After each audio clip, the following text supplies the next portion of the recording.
انداز دیکھیے، ارشاد فرمایا والعصر، رب فرماتا ہے مجھے زمانے کی قسم ہو۔ اللہ کو بھی قسم اٹھانے کی ضرورت ہے، مالک کریم کو بھی کیا حاجت ہے کہ وہ قسم اٹھائے، لیکن تاکید کر کے بات ذہن میں اتارنے کے لیے۔ انسان کا مزاج ہوتا ہے نا، جس بات پہ قسم اٹھائی جائے اس کو انسان سمجھتا ہے زیادہ پکی ہے،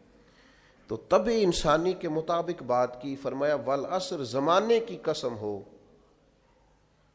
انسان کو پیدا کرنے والا رب قسم اٹھا کے انسان کی ایک بات کرتا ہے، والعصر، مجھے قسم ہو زمانے کی، ان الانسان لفی خسر، انسان کو پیدا کرنے والا رب فرماتا ہے بے شک انسان خسارے میں، گھاٹے میں،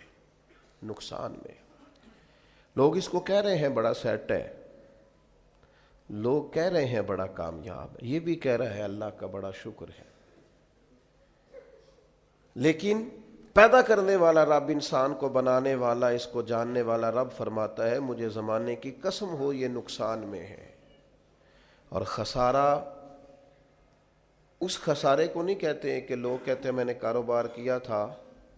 تو نفع نہیں ہوا، نقصان ہوا۔ خسارہ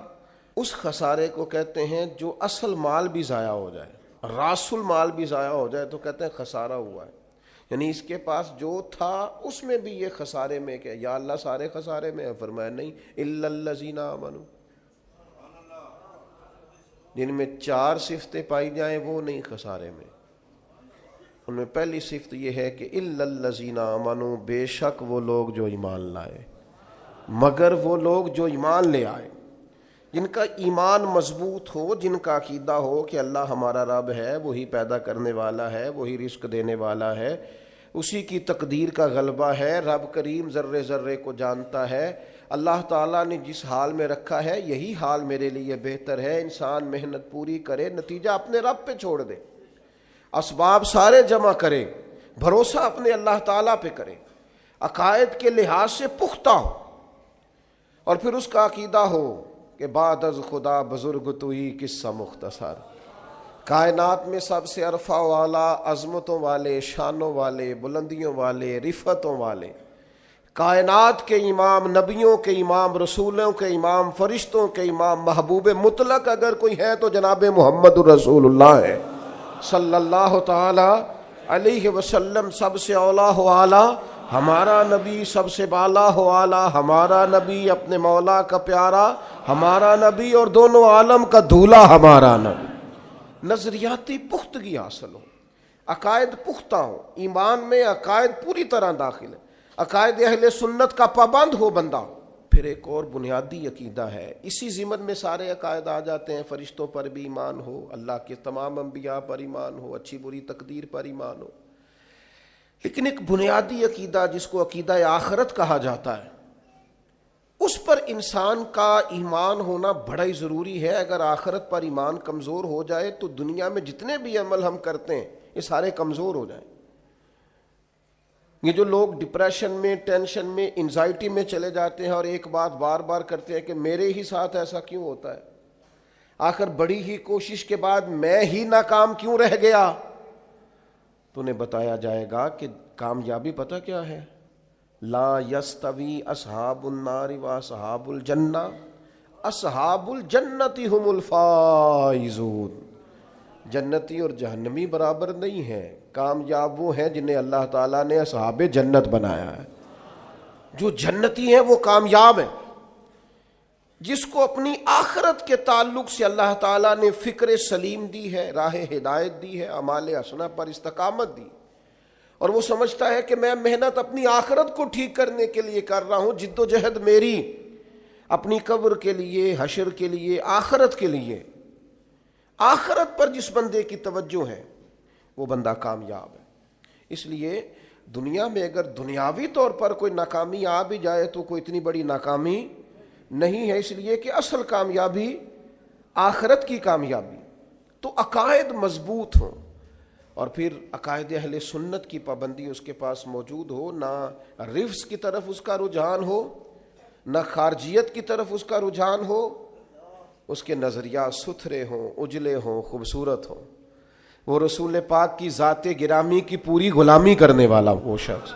تو اس کے نظریات اعلیٰ ہوں۔ تو فرمایا کہ انسان خسارے میں ہے الا الذین آمنوا،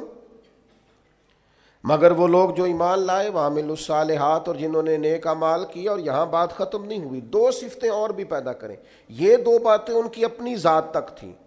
آمنوا وعملوا الصالحات، یہ دو باتیں ان کے اپنے لیے تھیں۔ اب وہ سوسائٹی کو کیا دیں؟ دو کام معاشرے کے لیے بھی کریں، وتواصوا بالحق، حق بات کی نصیحت کریں وہ معاشرے میں، خیر کی بات کی نصیحت کریں، وائرل باتیں نہ کریں کہ آج کل یہ موضوع چل رہا ہے تو ذرا میں اس پر بولوں گا تو کچھ ویوز میرے بھی بڑھ جائیں گے، وائرل باتیں نہیں کریں۔ وہ وتواصوا بالحق، وہ حق بات کی نصیحت کریں،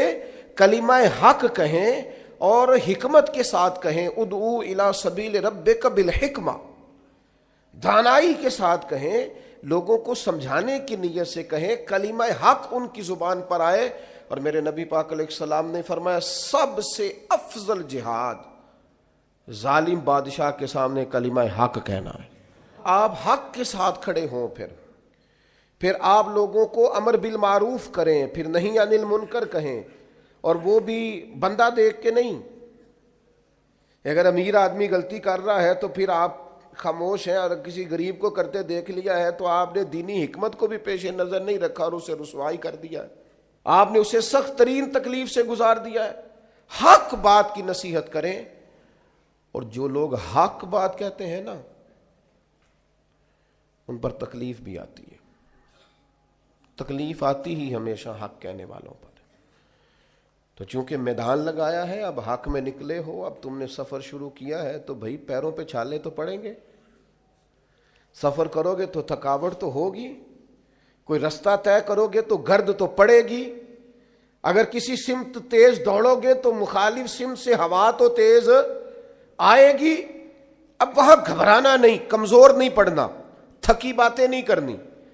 اب ایسا نہ ہو کہ تم نے معذرت خواہانہ رویہ اختیار کیا، وتواصوا بالحق وتواصوا بالصبر، وہ حق بات کی وصیت کرتے ہیں اور ایک دوسرے کو صبر کی تلقین کرتے ہیں۔ چار صفات پیدا